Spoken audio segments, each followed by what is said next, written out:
Vous dormez 7 à 8 heures par nuit et vous vous réveillez toujours fatigué. Vous avez la sensation d'avoir une fatigue permanente, persistante et vous ne comprenez pas pourquoi. Eh bien, sachez que vous n'êtes pas seul. Il y a de nombreuses femmes dans votre situation, mais la bonne nouvelle, c'est qu'il existe des solutions. Dans cette vidéo, je vais vous expliquer les raisons de votre fatigue, les raisons cachées de cette fatigue persistante, mais aussi vous donner des astuces naturelles pour retrouver votre énergie et votre sérénité au quotidien. Si ce sujet vous parle, n'hésitez pas à vous abonner. Sur cette chaîne, je vous partage des techniques naturelles pour retrouver sérénité et bien-être au quotidien. Je suis Barbara Vigan, je suis réflexologue et j'accompagne tous les jours des femmes stressées, fatiguées, surmenées, des femmes qui ont du mal à gérer leur stress et leurs émotions avec des méthodes naturelles. On va commencer tout de suite et on part sur les raisons cachées de votre fatigue persistante. La première cause de votre fatigue, c'est une cause qui est connue nécessairement, c'est le sommeil. Si vous avez un sommeil de longue durée, certes, mais de mauvaise qualité, vous n'allez pas pouvoir récupérer, vous allez rester fatigué. En effet, dans le sommeil, il y a certes la durée qui compte, mais également et surtout la qualité de votre sommeil. Vous pouvez regarder sur le schéma que je vous mets juste à côté. Dans le cadre d'une nuit, il y a des phases de sommeil profond et des phases de sommeil paradoxal. Le sommeil profond, il vous sert à quoi? Il vous sert à récupérer physiquement. Il sert à récupérer pour le corps.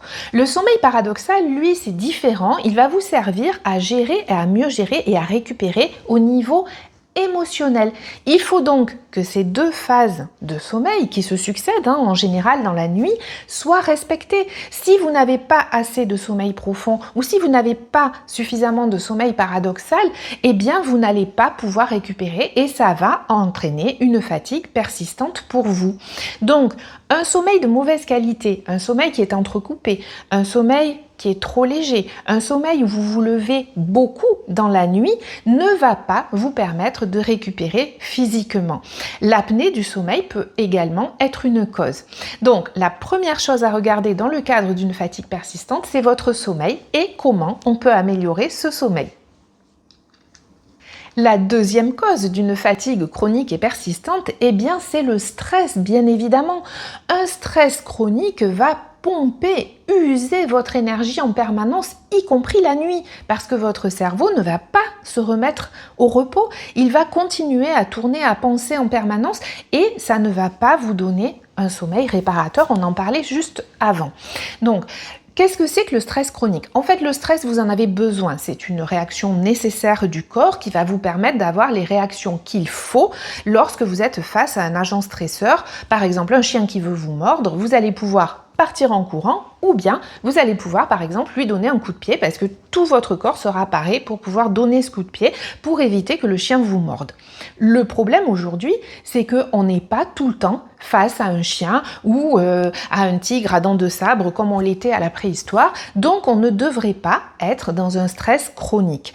Lorsqu'on passe dans cette situation de stress chronique, qu'est-ce qui se passe? Eh bien, le corps génère du cortisol en permanence, empêche vos hormones de retour au calme, comme les endorphines, par exemple, de permettre la redescente et le repos.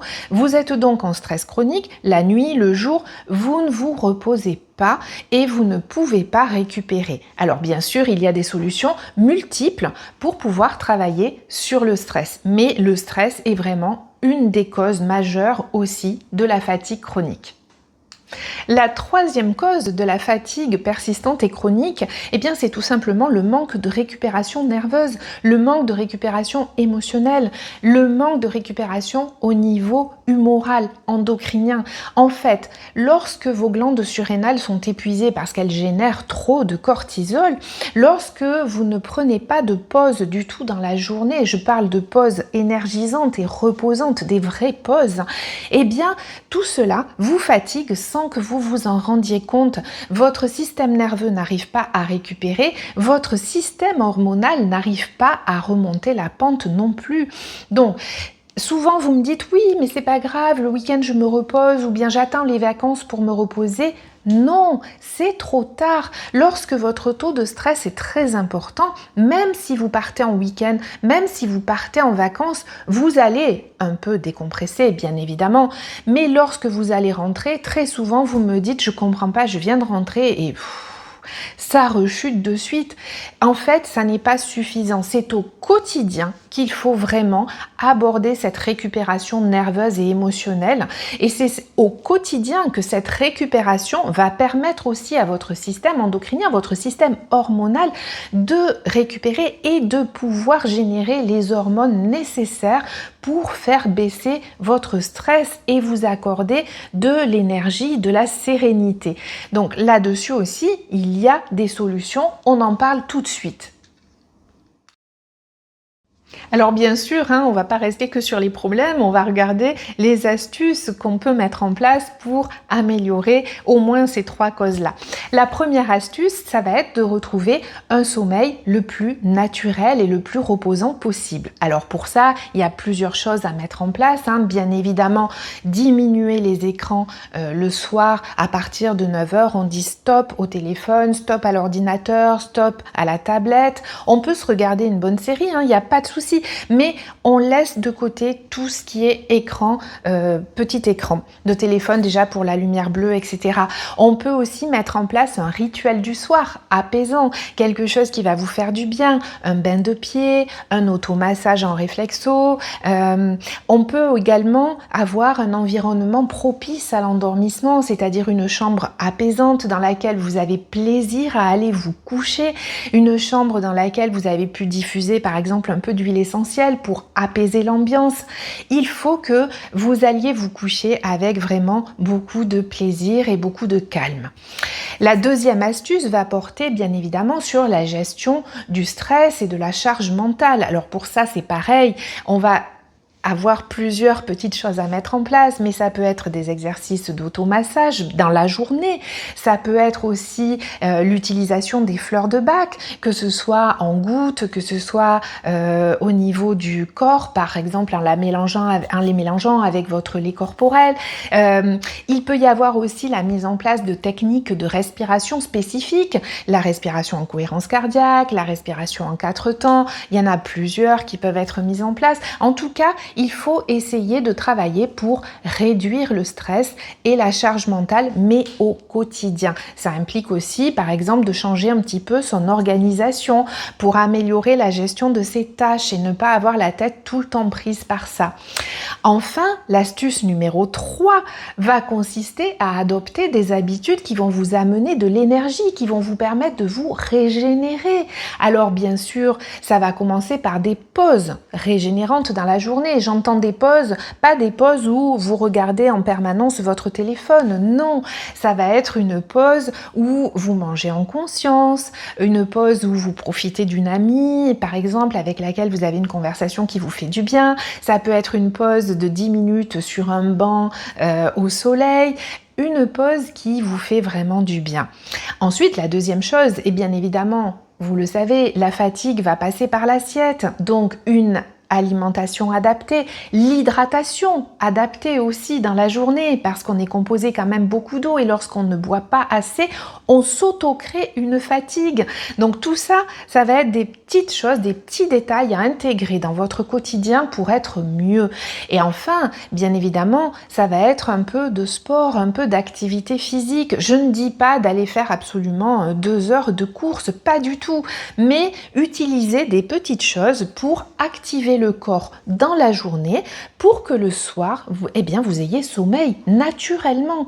Tout ça, c'est important. Donc ces 3 astuces, améliorer naturellement le sommeil, réduire son stress et sa charge mentale et accorder au corps des pauses énergisantes et régénérantes, ça fait partie intégrale de comment gérer cette fatigue persistante et chronique que vous rencontrez. Alors je viens de vous partager un certain nombre de solutions et d'astuces efficaces pour travailler sur votre fatigue, mais bien évidemment, rien ne remplace un programme sur mesure, un plan d'action sur mesure adapté à vous, à votre fatigue et aux causes de votre fatigue, parce que chaque fatigue peut avoir des causes différentes selon les personnes. Pour ça, j'ai créé un accompagnement complet, Mes essentiels anti-fatigue, dans lequel vous allez pouvoir retrouver les différentes formes de fatigue, mais aussi 12 clés essentielles pour travailler vraiment en profondeur sur votre fatigue. Alors, qu'est-ce qu'il y a exactement dans ce programme? Vous allez avoir un e-book complet avec les 12 clés essentielles pour envisager les causes de votre fatigue et comprendre pourquoi vous êtes fatigué. Donc, vous y retrouverez notamment, bien évidemment, le sommeil, l'alimentation, l'hydratation, comment prendre soin de vous, comment mieux gérer votre charge mentale, etc. Donc, vous avez vraiment 12 clés essentielles dans cet e-book. Vous y retrouverez également un carnet de bord de 7 jours pour vous aider à démarrer le programme pour que votre première semaine vous soit entièrement facilitée. Alors, dans ce carnet de bord, j'y ai glissé les menus complets pour 7 jours. Donc, les menus vont du petit déjeuner au repas du soir, en passant aussi par la collation, avec des aliments énergisants, des plats qui sont là pour vous faire du bien, pour apporter les nutriments essentiels à votre corps pour que vous puissiez récupérer. Dans ce carnet de bord, vous aurez également des astuces à implanter au quotidien. Chaque jour, quelques petites astuces différentes pour vous permettre de les essayer, de voir celles qui vous correspondent le mieux. Alors, attention, j'ai dit des petites astuces, c'est-à-dire j'ai fait en sorte que ce programme vous soit facile, qu'il puisse être intégré très simplement dans votre quotidien sans que ça vous prenne la tête. Ça n'était pas l'objectif. L'idée, c'est vraiment d'alléger votre charge mentale et donc de faire diminuer la fatigue. Toutes ces petites astuces sont également donc dans le carnet de bord. Et enfin, en bonus, vous avez plein de bonus. Vous allez retrouver une fiche d'automassage pour travailler sur vous dans la journée, pour vous accorder justement une petite pause facile. Alors c'est pareil, c'est un automassage qui est très simple, qui est praticable n'importe où, que ce soit au travail ou à la maison. Donc il est vraiment aisé à mettre en place. Vous allez retrouver des fiches avec des super aliments sur lesquels je vous donne des astuces aussi pour les intégrer dans votre alimentation. Vous allez retrouver une fiche sur le bouillon d'os reminéralisant qui est un excellent aliment pour la fatigue. Vous allez y retrouver également la liste de courses complète pour pouvoir démarrer votre programme de 7 jours. Et vous allez retrouver, et ça me tenait vraiment à cœur, un atelier d'1h30 pour des solutions naturelles afin de mieux gérer et accompagner la fatigue mentale et la surcharge mentale. Tout ça est dans le programme Mes essentiels anti-fatigue. Si vous voulez plus de détails, vous allez retrouver le lien dans la description de cette vidéo. Vous pouvez cliquer dessus, vous aurez toutes les informations. Et bien sûr, si nécessaire, je me tiens à votre disposition dans les commentaires. Si cette vidéo vous a parlé, si vous vous êtes reconnu dans cette description de la fatigue persistante, n'hésitez pas à la liker, à vous abonner également à la chaîne. D'abord parce que, ma foi, ça récompense un petit peu le travail que je fais pour vous, mais également parce que ça permettra à d'autres internautes de savoir qu'il existe des solutions par rapport à la fatigue et de les trouver plus facilement. Vous avez donc en main un programme complet que vous pouvez retrouver dans le descriptif de cette vidéo. Et sachez également, et ça c'était la petite surprise de fin de vidéo, que vous pouvez télécharger, toujours via le descriptif de cette vidéo, un e-book avec un automassage complet, rapide, puisqu'il s'agit de 3 points, un automassage qui se fait en moins de 15 minutes et que vous pouvez pratiquer tous les soirs pour retrouver énergie et sérénité. Je vous dis à très bientôt pour encore des astuces sur la vitalité et le bien-être.